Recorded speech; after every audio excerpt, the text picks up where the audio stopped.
Hi guys, si Kadjo na naman at nanonood kayo ng M-News.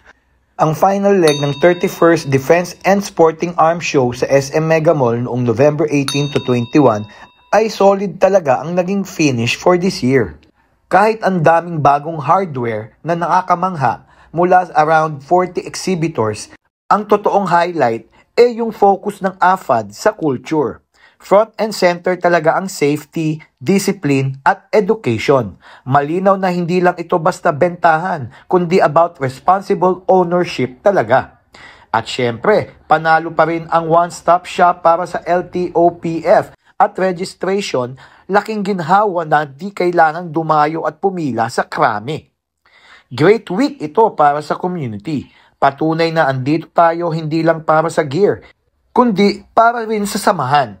Kung na-miss nyo ito, ipon-ipon na para sa susunod na event sa 2026. Ako po ulit si Kadjo. We'll see you next time.